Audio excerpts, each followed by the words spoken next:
Bienvenidos a la Iglesia Palabra Viva. Nuestra misión es hacer discípulos por medio de la palabra, para que vivan y den la vida obedeciendo y enseñando la voluntad de Dios, que es Jesús. Lucas capítulo 11, versículo 1 en adelante, vamos a leer todos unánime juntos.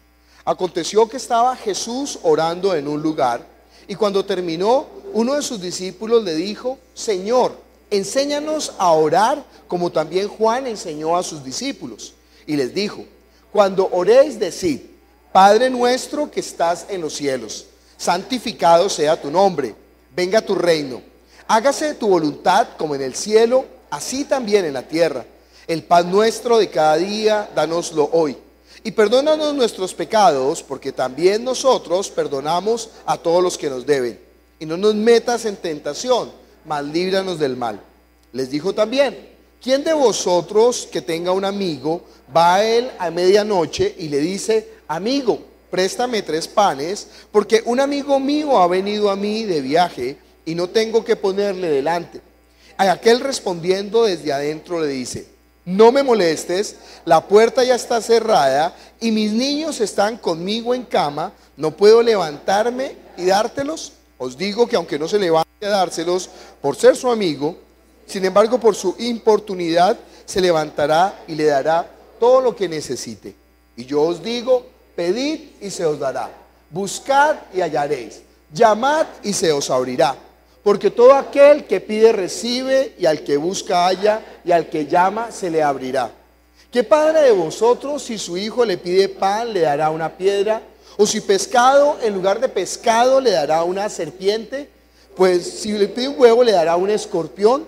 Pues si vosotros, siendo malos, sabéis dar buenas dádivas a vuestros hijos, ¿cuánto más vuestro Padre Celestial dará el Espíritu Santo a los que se lo piden?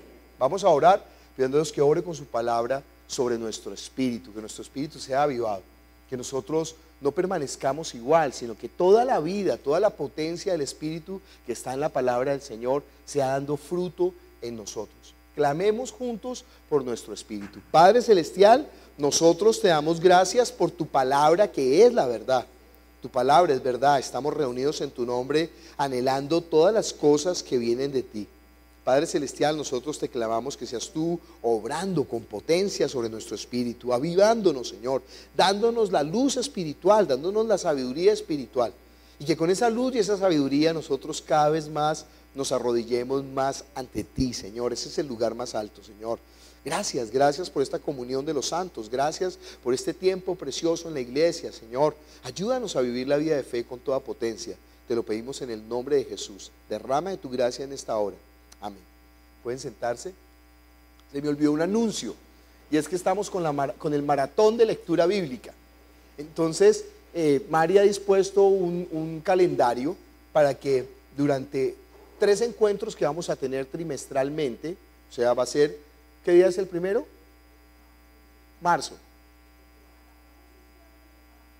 Este año arrancamos en marzo, que hace para siempre. Marzo, junio, septiembre, diciembre. Y entonces vamos a apartar 3 horas para estar leyendo la Biblia aquí en comunidad. Lo hicimos cuando comenzamos la iglesia, sépalo, ¿no? La primera vez que llegamos aquí, estuvimos leyendo todo el Nuevo Testamento desde las 6 de la mañana, llegamos hasta las 9 de la noche, me acuerdo. Entonces se paraba la gente aquí, leía, seguía el siguiente, leía. Pues esa es la idea. Entonces todo el Nuevo Testamento en el año, y entre los lapsos que quedan de tiempo, si usted dispone 10 minutos diarios de lectura bíblica, ella publicó también ahí un cronograma, entonces usted va a poder leer todo el Antiguo Testamento. Entonces así estaremos leyendo la Biblia. La iglesia cristiana es la que lee la Biblia, la iglesia cristiana es la que ora, la iglesia cristiana es la que predica la palabra, la iglesia cristiana es la que se congrega, si no lo sabía. Y si no le gusta hacer eso, pues el cielo no es para usted, porque allá vamos a estar haciendo todo el tiempo eso, adorando a Dios, conociéndolo, teniendo el tiempo de comunión con Él. Entonces, bueno, anímese a participar de esa maratón bíblica. Nosotros estamos estudiando el Padre Nuestro. Entonces llevamos unas prédicas ahí hablamos inicialmente de la frase Padre Nuestro, y si ustedes se acuerdan, buscamos en el Antiguo Testamento dónde estaba esa expresión. Y vimos que en el Antiguo Testamento no se usa la expresión Padre Nuestro, solamente lo encontramos en Isaías, y en Isaías es la única vez que el profeta está diciendo, acuérdate que tú eres nuestro Padre. Nosotros no somos hijos de Abraham, aunque nos deje, no somos hijos de Jacob, sino que tú eres nuestro Padre. Y bueno, si, algún día volveremos a estudiar la porción, pero ahí en Isaías, pues, estudiamos desde Lucas, porque es demasiado profundo todo lo que dice. Dice, si rompieses los cielos y te presentases delante de nosotros. Pues usted sabe, Él rompió los cielos, por eso dice, abríos puertas eternas y entrará el Rey de Gloria, es Jesús. Y entonces, después de que dice Jesús Padre Nuestro, que es una novedad para los judíos llamar a Dios de esa manera, además porque Él no está diciendo como nosotros decimos Padre, sino que Él está diciendo Abba Nuestro, Abba Nuestro, porque Abba es la expresión más íntima de Padre. Entonces para los judíos eso era impresionante. Pero después dice Padre Nuestro y recuerda a quién le está hablando, que estás en los cielos, y la expresión que estás en los cielos en el Antiguo Testamento es para magnificar a Dios, para reconocer que Dios es el Todopoderoso, el Creador del cielo y de la tierra. Entonces, Padre Nuestro que estás en los cielos, y hoy vamos a ver la tercera frase, santificado sea tu nombre. Pues déjeme decirle, yo a veces miro los comentarios bíblicos y los diccionarios y las Biblias comentadas, y siempre malinterpretan esa expresión. Claro, al malinterpretar la expresión, pues nosotros no estamos entendiendo qué es lo que dice Padre Nuestro. Mire, Padre Nuestro es la oración, o sea, sépalo. Nosotros debemos estar orando Padre Nuestro todo el tiempo. Jesús está orando de una manera que los discípulos se quedan mirando y dicen, pero ¿qué manera de orar? Se está orando espectacular. Usted sabe cuando uno lo invita a una casa y alguien prepara un postre rico, un plato rico y uno lo prueba y dice, oiga, qué delicia de palato, qué rico, cuénteme cómo lo hace. Entonces la persona odiosa dice, no, ese es mi secreto. Yo en mi secreto no lo cuento. Pero es porque solamente quiere la gloria para ella, ¿no? No quiere que nadie, es una envidiosa. No quiere saber qué le echa a los frijoles. Yo a los frijoles les echo canela y clavo de olor, para que sepa.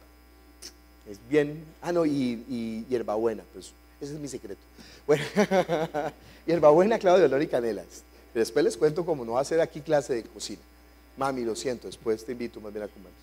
Y entonces, Dios no es así. Dios anhela que el misterio, que el secreto, que lo que estaba oculto por los siglos, sea conocido por todos. Hasta Judas le contó el secreto, por eso lo llamó amigo, porque el amigo sabe todas las cosas que hace su Señor. Entonces, cuando nosotros estamos viendo la oración Padre Nuestro que dice, enséñanos a orar, Jesús les dijo, mire, cuando oren, digan así, Padre Nuestro que estás en los cielos. Y en la religión prohíben esa oración. En la religión dicen, no hay que orar Padre Nuestro porque eso es una vana repetición. Eso es una blasfemia horrorosa. ¿Cómo se le ocurre llamar a la palabra de Jesús vana repetición? Al contrario, las palabras de Jesús son la verdad. Hemos de conocer, hemos de saber más bien todo lo que contiene el Padre Nuestro para que cuando lo oremos con todo el conocimiento de causa. Y esta frase de hoy, santificado sea tu nombre, es muy importante. La mayoría de los comentaristas bíblicos colocan santificado sea tu nombre como si fuéramos nosotros los que deberíamos santificar el nombre de Dios. O sea que colocan la responsabilidad en el orante. Entonces dice, santificado sea tu nombre, quiere decir que usted debe comportarse juicioso porque entonces el nombre de Dios va a ser blasfemado y eso no está bien. Pero eso es una mala traducción. Yo no sé si aquí tiene una traducción actual, le damos algunas traducciones a ver cómo están en las traducciones actuales. ¿Quién tiene traducción actual?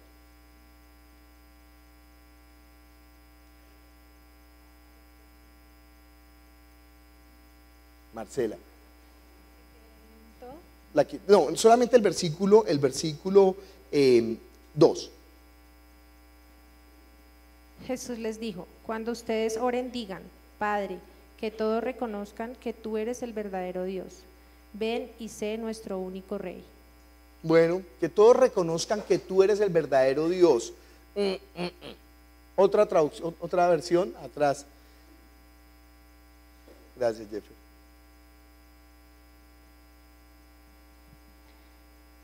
Entonces Jesús les dijo, cuando oren digan así, Padre, que siempre te dé honra a tu santo nombre. Se dan cuenta que siempre te dé honra a tu santo nombre. Colocan la responsabilidad en el orante. Pero no es así en la traducción. En la traducción está diciéndole a Dios, Dios, ¿qué? Santifica tu nombre. Porque nosotros no podemos santificar el nombre de Dios. Él es el que santifica su nombre. Lo que vamos a aprender hoy acerca de Dios es que Dios es santo. Mire conmigo un momento Levíticos capítulo 11.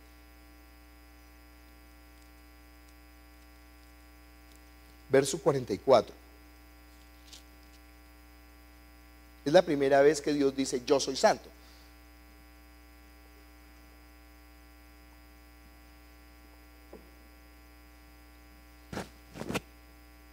Dice, porque yo soy Jehová vuestro Dios, vosotros por tanto os santificaréis y seréis santos, porque yo soy santo. Así que no contaminéis vuestras personas con ningún animal que se arrastre sobre la tierra. Otro gran problema es que la gente no conoce qué significa santo porque ve la palabra desde la religión. No sirve ver esa palabra desde la religión, sino desde el significado bíblico. Usted sabe, ¿no? En la religión santo es una figura de una persona que se portó muy bien. Entonces le hacen una figura y él tiene carita de yo no fui, ¿eh? Yo no sé hacer carita de yo no fui, porque mi cara es muy mala, pero bueno, usted se la imagine. Lo ponen en una vitrina con vidrios, con un cerco para que nadie se acerque mucho, y entonces él es un santo. Y cuando el niño es demasiado tontito y no hace nada, se queda ahí sentado con la gomina ahí, su corbatincito, y entonces toda la gente, ay, ese niño es un santo, tan juicioso, es un santo. No tiene nada que ver con la palabra. La palabra santo en español no tenemos una palabra como eso. La palabra que más podría hacer caso sería luminoso, pero nosotros no utilizamos la palabra nunca, ¿sí? Luminoso, ¿qué es eso? Bueno, la palabra santo involucra tres conceptos. En primer lugar, misterio, pero no misterio como que ¿qué será eso? Sino misterio como lo que nosotros no conocemos, pero percibimos, ¿sí? Que uno dice, oiga, pero aquí algo está pasando, pero no lo alcanzamos a ver, pero sentimos, ¿no? Algo está pasando, como cuando va a temblar y entonces uno empieza a sentir como que todavía no está moviendo todo, pero empieza a moverse, entonces uno, oiga, pero ¿qué es eso? Entonces, ay, es que está temblando. Entonces, eso que uno como que siente antes de tener la conciencia de lo que es, eso significa el misterio. Pero acuérdense que en la Biblia dice que Dios ya nos dio a conocer todo el misterio que era Jesús. El misterio de Dios. Por eso ya en la Biblia, a mí me da risa cuando alguien no sabe una respuesta bíblica que dicen, las cosas ocultas al hombre pertenecen a Jehová. Eso quiere decir, no sé un chorizo y entonces me toca sacar una excusa para excusarme. Porque la Biblia dice que Dios ya nos reveló todas las cosas que pertenecen a la vida y a la piedad en Cristo Jesús. Eso está ya revelado, el misterio fue revelado. La palabra también santo quiere decir tremendo. O sea, no sé si alguna vez usted recuerda la sensación de la primera vez que vio el mar. Bueno, los que han nacido en la costa no, pero los cachacos que estamos aquí a horas luz del mar, pues la primera vez que uno llega ante el mar y se para y uno ve esa masa de agua tan inmensa, uno siente que el piso se le está moviendo, que es uno como el que se mueve y uno, oye, esto tan tremendo. O sea, esa fuerza, esa potencia, esa inmensidad ahí cerquita. Entonces es como cuando uno siente, o no sé si ha visto pasar un elefante alguna vez, también uno siente como esa sensación, que es la sensación de toda la potencia que está cerca de uno. Eso significa también la palabra santo, eso contendría el significado de la palabra santo.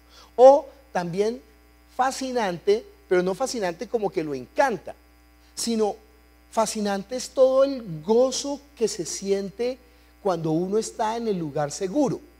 En estos días visité a una persona que estaba enferma, la habían operado. Y ella tiene 2 hijos que son ya 2 jayanazos viejos, ¿no? El uno vive en Estados Unidos, el otro ya es un hombre hecho y derecho. Y entonces yo fui a visitarlos y ellos, hola, ¿cómo estás, pastor? Y serios.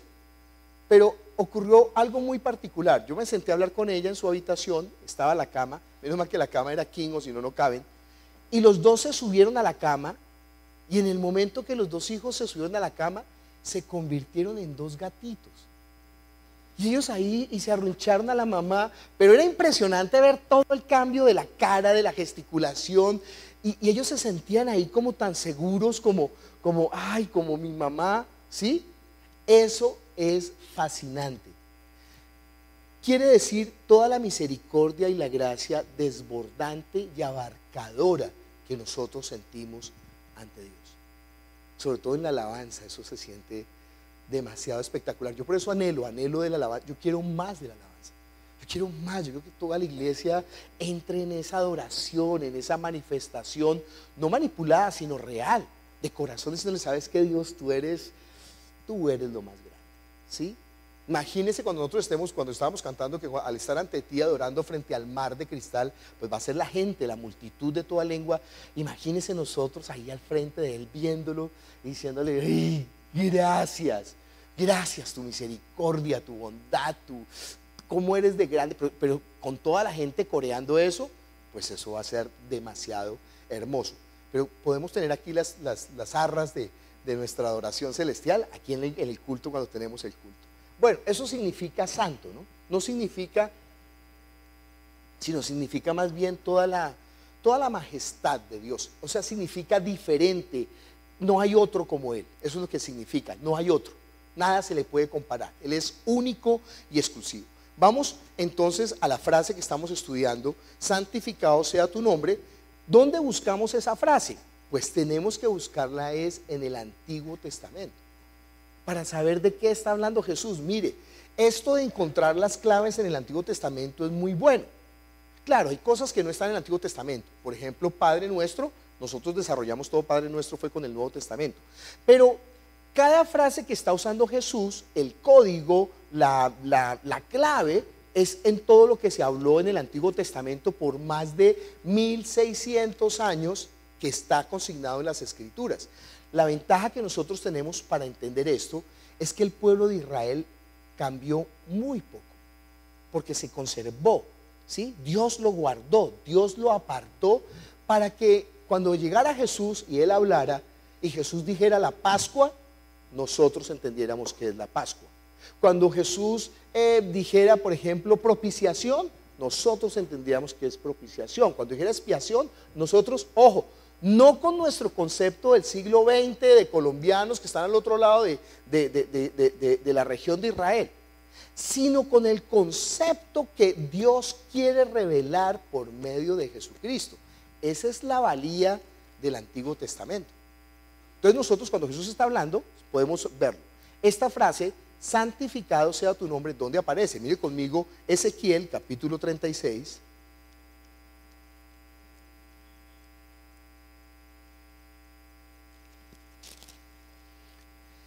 Por favor, en la casa lea todo Ezequiel. En el primer culto yo leí todo Ezequiel, pero consumo mucho tiempo leyendo todo Ezequiel. Pero léalo, porque vale la pena que usted entienda, para que no se le olvide qué significa santificado sea tu nombre, o santifica tu nombre sería la mejor traducción. Y en su Biblia, en su concordancia personal, coloque un asterisco y coloca Ezequiel 30, en santificado sea tu nombre, usted coloca Ezequiel 36. En Padre Nuestro, ¿qué tendría que colocar? Isaías, ¿qué? Ni usted ni yo no nos acordamos ya, ¿no? Isaías 63, Isaías 63, Padre Nuestro, Isaías 63. Que estás en los cielos, hay muchos versículos, entonces no le cabe ahí, no se preocupe. Pero, santificado sea tu nombre, Ezequiel 36. Leamos el principio. Dice, tú, hijo de hombre, profetiza a los montes de Israel y di, montes de Israel, oíd palabra de Jehová. Así ha dicho Jehová el Señor, por cuanto el enemigo dijo de vosotros, Ea, también las alturas eternas nos han sido dadas por heredad. Esa expresión Ea es una burla. Y los enemigos de Israel se están burlando porque ellos eran el pueblo del Dios de los cielos. Y llegaron los enemigos, los derrotaron, se los llevaron cautivos, destruyeron el templo y entonces dicen, valiente Dios tenían ustedes. Se están burlando. Entonces dicen, si ese es el Dios de los cielos, nuestra heredad también son los cielos, porque hemos vencido al pueblo que adora a este Dios. Dice, profetiza por tanto y di, así ha dicho Jehová el Señor, por cuanto os asolaron y os tragaron de todas partes para que fueseis heredad de las otras naciones, y se os ha hecho caer en boca de habladores y ser el oprobio de los pueblos. Por tanto, montes de Israel, oíd palabra de Jehová el Señor. Así ha dicho Jehová el Señor de los montes, y a los collados, y a los arroyos, y a los valles, y a las ruinas de asolamientos, y a las ciudades desamparadas que fueron puestas por botín y escarnio de las otras naciones alrededor. Por eso, así ha dicho Jehová el Señor, he hablado por cierto en el fuego de mi celo contra las demás naciones y contra todo Edom, que se disputaron mi tierra por heredad con alegría de todo corazón y con enconamiento de ánimo, para que a sus expulsados fuesen presa suya. Claro, Dios ha utilizado las otras naciones para disciplinar a su pueblo, pero esas otras naciones, aprovechándose de la disciplina de Dios, ¿cómo hicieron la disciplina? Con encono, con furia, con rabia, o sea, se notaba la maldad de todo lo que han hecho por el pueblo de Israel. Yo no le voy a leer todo lo que dice la palabra de Dios, pero cuando sitiaron a Israel, la sitiaron tantos días que no había alimento. Entonces las mamás que tenían niños de brazos decían, bueno, vamos a hacer una cosa porque esto se puso grave, no hay que comer. Esta semana nos comemos a mi hijo y el próximo mes nos comemos al suyo. ¿Usted sabe lo que es eso? Entonces todas las naciones empezaron a burlarse de ellos. Los llamaron, miren el versículo 13. Así ha dicho Jehová el Señor, por cuanto dicen de vosotros, comedora de hombres y matadora de los hijos de tu nación has sido. Y entonces el Señor va a empezar a decirle a Israel, ojo, aquí está Israel en la cautividad. Y entonces Él comienza a decirle, versículo 18, está hablando a Israel. Y derramé mi ira sobre ellos por la sangre que derramaron sobre la tierra, porque con sus ídolos la contaminaron. Les esparcí por las naciones y fueron dispersados por las tierras conforme a sus caminos y conforme a sus obras les juzgué.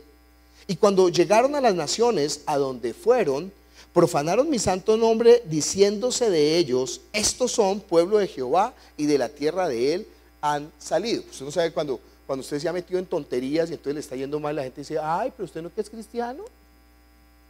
Ahí sí todo el mundo se acuerda que usted es cristiano. Bueno, cuando usted roba en la empresa también, ¿no? Ay, usted es cristiano. Cuando usted hace la maldad, pues todo el mundo, claro, le sacan los trapos al sol, porque la gente sí está esperando, ¿no? De los cristianos un comportamiento diferente. Entonces, ellos se están burlando de Dios por culpa de los israelitas. Entonces dice Dios, pero he tenido dolor al ver ¿qué? Al ver su sufrimiento, no, al ver mi santo nombre profanado por la casa de Israel entre las naciones a donde fueron. O sea, Dios, yo estaba pensando qué salmo escogía, si el Salmo 23 o el Salmo 25, porque tienen, bueno, hay más salmos que hablan de esto, pero tienen la frase que dice, el Salmo 23 dice, me guiará por sendas de justicia, ¿qué? Por amor de su nombre. Y esa frase vuelve y se repite en el Salmo 25, cuando está hablando que los enemigos lo están acosando, rodeando, haciéndole maldad, y entonces dice, pero yo sé que Él me guardará, ¿por qué? Por amor a su nombre. Porque mire tan particular la respuesta de Dios. Ellos están haciendo que el nombre de Dios sea profanado, pues ¿qué debería de hacer Dios? Raerlos de sobre la faz de la tierra, quitarles la cabeza, destruirlos, o sea, eliminarlos, lo que están esperando los enemigos. Pero afortunadamente Dios es Dios, Dios es santo, Dios es bueno, su gracia es fascinante, su misericordia es deslumbrante y abarcadora. Porque ¿cómo le responde Dios? Dice, por tanto, di a la casa de Israel, así ha dicho Jehová el Señor, no lo hago por vosotros, oh casa de Israel, sino por causa de mi santo nombre, el cual profanasteis vosotros entre las naciones a donde habéis llegado. Y santificaré mi grande nombre profanado entre las naciones, el cual profanasteis vosotros en medio de ellas, y sabrán las naciones que yo soy Jehová, dice Jehová el Señor, cuando sea santificado en vosotros delante de sus ojos. Y yo os tomaré de las naciones y os recogeré de todas las tierras y os traeré a vuestro país. ¿Usted sabe por qué Estados Unidos no se mete con Israel? Porque ellos saben que Dios está con ellos. Esa es la razón, no es una razón política, pero ellos saben que Dios está con ellos. Por eso la defenderán siempre, bueno, hasta que no suba un malvado por allá en Estados Unidos. Pero Estados Unidos por política tiene, con Israel no nos metemos, porque el que se mete con Israel, puede ser que le haga daño a Israel, sí le hace daño, porque Dios lo reprende, pero al que se mete con Israel, Dios también lo castiga, por meterse con un pueblo que Él estableció un pacto con Israel. En el año, busquen en Google ahí, Fundación del Estado de Israel, creo que es 1947, 48, 1948, mire, en 1948 no existía nación de Israel. No existía, entonces toda la gente decía, mire la Biblia está loca, que hablando de la nación de Israel, no hay nación de Israel. Pues en el año de 1948, judíos de todo el mundo fueron recogidos por Dios y traídos a la tierra que en ese momento dominaba el imperio más poderoso, que era Inglaterra. Y entonces ellos dominaban y no querían, porque ese lugar era estratégico, pues porque es puente para el petróleo y para todas las cosas, es un lugar geográfico importante, entonces ellos no querían que los judíos fueran. Pero mire, de todas las naciones llegaron judíos, de todas las naciones, y en un día, dice la Biblia, ¿fundará la tierra en un día? En un día fundaron el Estado de Israel de nuevo. Eso es un milagro, o sea, 2000 años después, 2000 años, ellos fueron arrasados por el Imperio Romano en el año 60 y después de eso, en el año 70, y después de eso, 2000 años después, Dios los recogió y fundó el Estado de Israel. Pero esa no es la promesa que a nosotros nos interesa. Dice, y tomaré de las naciones, y os recogeré de todas las tierras, y os traeré a vuestro país, esparciré sobre vosotros agua limpia, y seréis limpiados de todas vuestras inmundicias, y de todos vuestros ídolos os limpiaré. Hemos estado hablando tanto de los ídolos en el corazón, pero usted no se preocupe por los ídolos del corazón de la gente. Por ejemplo, viene alguien y dice, mire, yo tengo problemas, yo consumo drogas, o dice la persona, mire, yo soy ladrón, usted dígale, sí, yo también, y entonces, no, mire, yo soy mentiroso. No se preocupe, ese no es el problema de la persona. Usted dígale, ¿sabe qué? Venga Jesús, venga Jesús, venga Jesús. Él es amplio en perdonar, y no se preocupe que el que comenzó la buena obra, ¿qué? La perfección. Esto es una promesa demasiado hermosa. La perfeccionará hasta el día de Jesucristo. Él nos limpiará, Él se encargará de limpiar de ídolos este corazón. Él se encargará de quitar las ramas que no dan fruto para que nosotros demos más fruto y nuestro fruto permanezca. O sea que la respuesta no es, deje de mentir, deje de robar. No, venga Jesús, venga, escúchelo, sepa quién es Jesús, conózcalo, permita que Él entre en su vida y Él se encargará de hacer la buena obra. Dice, os daré un corazón nuevo y pondré espíritu nuevo dentro de vosotros, y quitaré de vuestra carne el corazón de piedra y os daré un corazón de carne, y pondré dentro de vosotros mi espíritu y haré que andéis en mis estatutos y guardéis mis preceptos y los pongáis por obra. Sépanlo, ese es el nuevo pacto. No vaya a perder Ezequiel, pero vamos a Hebreos. Hebreos capítulo 10, versículo 12. Dice, pero Cristo, habiendo ofrecido una vez para siempre un solo sacrificio por los pecados, se ha sentado a la diestra de Dios. Leamos desde el 10 porque es que estamos hablando de la santidad.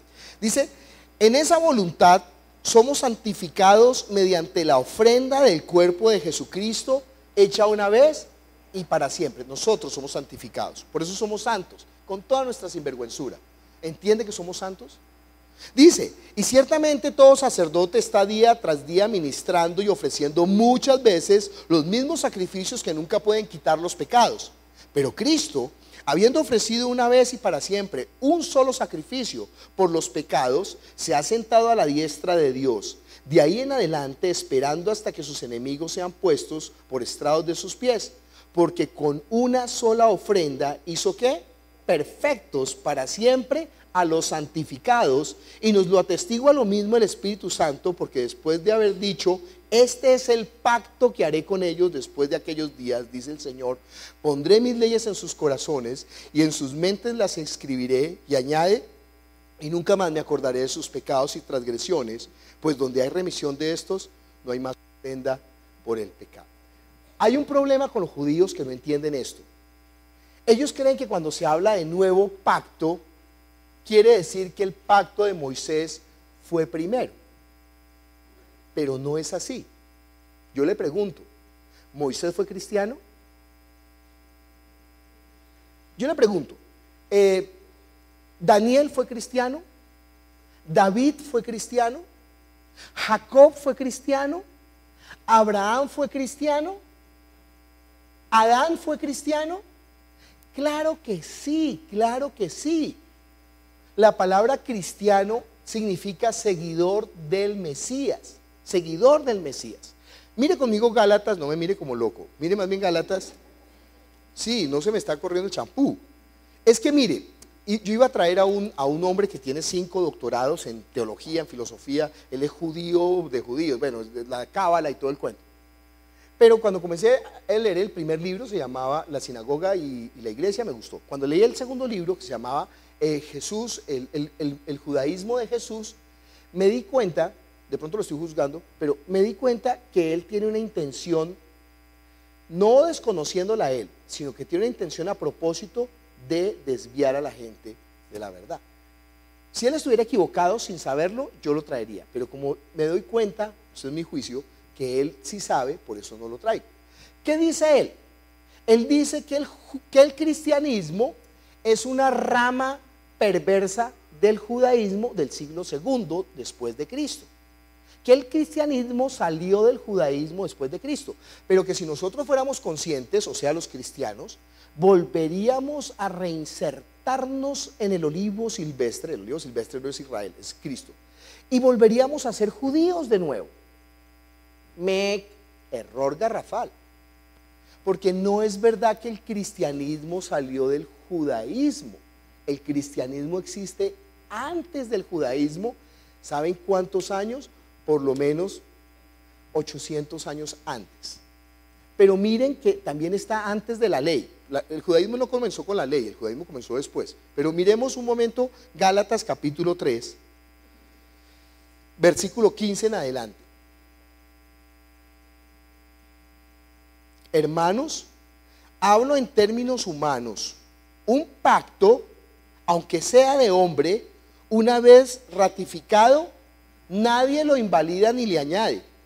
Ahora bien, a Abraham fueron hechas las promesas y a su simiente, no dice y a las simientes como si hablase de muchos, sino como de uno, y a tu simiente, la cual es Cristo. Esa palabra, la simiente o el Hijo de Dios o el Mesías, o si lo hablamos en griego, el Cristo, la promesa fue dada a ¿quién? Ni siquiera a Abraham, desde Adán, porque él dijo la simiente de la mujer aplastará la cabeza del enemigo, y Eva tenía esa fe pensando, va a venir la simiente, va a venir el Hijo de Dios. Y Noé también sabía, va a venir el que por medio de la sangre va a limpiar los pecados. Y Abraham también lo entendió, por mi casa va a venir ¿quién? El Cristo, el Mesías, el ungido. Como él creía eso, Abraham era ¿qué? Cristiano. Entonces el cristianismo no nació en el siglo II después de Cristo. El cristianismo nació con la promesa, lo estamos leyendo aquí, dado no por un teólogo judío del siglo XXI, sino por un judío del siglo I, Pablo de Tarso, que está diciendo. Él conoce. Y dice, ahora bien, versículo 16, a Abraham fueron hechas las promesas y a su simiente. No dice ya las simientes, como si hablase de muchos, sino como de uno, y a tu simiente, la cual es Cristo. Esto pues digo, el pacto previamente ratificado por Dios para con Cristo, la ley que vino 430 años después, ¿qué? No lo abroga para invalidar la promesa, pues si en la herencia es por la ley, ya no es por la promesa, pero Dios la concedió a Abraham mediante la promesa. 430 años después de darle la promesa a Abraham, viene la ley. De modo que no es que los judíos, que los cristianos salieron de los judíos, no, señor. ¿Sabe cuándo realmente nació el judaísmo? Mire, el judaísmo nace en el año 76 después de Cristo. Porque como destruyeron Jerusalén, entonces los judíos se reunieron y dijeron, oiga, esto es por culpa de los cristianos. Porque los cristianos profanaron el nombre de Dios y profanaron el templo. Entonces vamos a hacer una declaración oficial. En la casa lea la declaración de Yabnia, que se llama la ciudad donde hicieron esa declaración. Entonces, ¿qué declararon los judíos en el año 76 después de Cristo? Uno, que los cristianos no tenían nada que ver con los judíos. Pero lo peor, dos, que el Mesías, que el siervo sufriente, no estaba hablando de una persona, sino del pueblo de Israel que había sufrido tanto. Y ahí el judaísmo, ¿qué? Se apartó de la línea del Mesías. Todavía hay judíos que esperan al Mesías, sépalo, no todos los judíos, pero todavía hay judíos que están esperando. ¿Usted qué está esperando? Al Mesías. ¿Y por qué está esperando al Mesías? Porque toda la Biblia está hablando del Mesías que va a venir. Él va a venir y Dios va a cumplir su palabra. Lo que toca decirles es, viejo, ya vino. Ya vino. Mire las señales, mire las profecías, mire el cumplimiento de todas las escrituras. 23.500 profecías cumplidas en Jesucristo, viejo. Ya vino, ya trajo el pacto que había establecido. Ese pacto en Cristo, en el Mesías o en la simiente o en la sangre, es anterior al pacto de Moisés. Y ese pacto es el que nosotros estamos celebrando hoy. ¿Qué dice ese pacto? En Ezequiel, vamos a Ezequiel 36. O sea, ¿cómo va a santificar Dios su nombre? Cuando nosotros le decimos santificado sea tu nombre, quiere decir, Señor, versión mía, Señor, aunque nosotros hemos sido peor que Israel, hemos sido más malvados, hemos tenido ídolos en el corazón, hemos hecho que tu nombre sea profanado por los que nos conocen, por las naciones, pero Señor, santifica tu nombre. O sea, ten misericordia de nosotros y cámbianos, transfórmanos, cumple el pacto que prometiste en nosotros, circuncida el corazón, derriba los ídolos, haznos volvernos a ti, Padre, te necesitamos. ¿Se da cuenta lo importante que es Padre nuestro? Todos los días necesitamos orar eso. Todos los días necesitamos decirle, Señor, aquí estamos a tus pies, santifica tu nombre. Dice ahí, yo os tomaré de las naciones, os recogeré de todas las tierras y os traeré a vuestro país. Esparciré sobre vosotros agua limpia y seréis limpiados de todas vuestras inmundicias y de todos vuestros ídolos os limpiaré y os daré corazón nuevo. Ojo, otra raíz de amargura que se coló una vez en nuestra iglesia. Unos malvados dijeron que no importaba vivir como un truán, como un delincuente y hacer maldades, porque Dios perdona todo. Jamás hemos predicado eso. Mienten quien dicen eso. Porque sí, una persona que viene a Cristo, sí, obviamente es que transformada, si está en el nuevo pacto. Porque esa es la promesa de Dios. Dice, y esparciré sobre vosotros agua limpia, y seréis limpiados de todas vuestras inmundicias, y de todos vuestros ídolos os limpiaré, y os daré corazón nuevo, y pondré espíritu nuevo dentro de vosotros, y quitaré de vuestra carne el corazón de piedra, y os daré un corazón de carne, y pondré dentro de vosotros mi espíritu. Esa es la promesa del Espíritu Santo. Y pondré dentro de vosotros mi espíritu, y haré que andéis en mis estatutos y que guardéis mis preceptos y los pongáis por obra, y habitaréis en la tierra que di a vuestros padres, y vosotros me seréis por pueblo, y yo seré por Dios. Y siga leyendo en la casa Ezequiel 36. Hoy vamos a celebrar ese pacto. ¿Entiende por qué nosotros todos celebramos el pacto? Porque nosotros sabemos, Señor, no es por nosotros. Bueno, si fuera por nosotros, hace tiempo que habríamos sido destruidos. Si fuera por nuestras propias obras, hace rato habíamos sido destituidos de Dios. Pero como nosotros nos hemos acogido al pacto, ¿qué?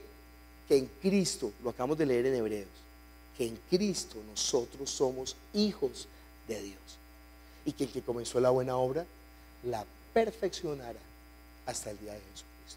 usted por favor dispóngase para que Él pueda perfeccionar. Él dijo, y tenga la seguridad, Él va a hacer. Vamos a celebrar la Santa Cena dando gracias a Dios por su obra en nuestra vida. Padre Celestial, nosotros te damos gracias por tu palabra, que es la verdad. Tu palabra es verdad, tú no mientes, tú no cambias, Señor, tú eres inmutable, tú eres santo, Señor, con temor reverente, con amor profundo, con confianza absoluta, Señor. Nosotros venimos ante ti, Señor, conocedores de ese pacto que tú has establecido en lo más sagrado para ti, la sangre de tu Hijo Jesucristo, Señor, que fue derramada por nuestros pecados, Padre Celestial, y el cuerpo de Él que fue abierto para que nosotros tuviéramos ahora comunión contigo y entráramos confiadamente al trono de la gracia. Señor, gracias que tú perdonaste todos nuestros pecados y no te acuerdas de ellos. Tu misericordia es nueva cada mañana, Señor. Gracias, gracias, gracias, Jesús. Nosotros estamos aquí y nos regocijamos, Señor, en ese pacto nuevo que tú has hecho con nosotros. Santifica tu nombre, santifícalo, Señor. Lo has santificado y lo santificarás aún más, Señor. Santifícalo, Señor. Límpianos, lávanos, restáuranos, levántanos, enciéndenos. Vuélvenos al primer amor, Padre Celestial. No apagues este pábilo que humea, sino que enciéndelo con más potencia para que tu luz, Señor, llegue a otros y otros vengan a ti y reciban también ese pacto precioso. Gracias por la fe de Abraham, Señor, y gracias que es la misma fe que ahora nos une a ti, porque es la fe en la promesa que hiciste de la simiente, el Hijo de Dios, el Cristo. Gracias en el nombre de Jesús. Amén.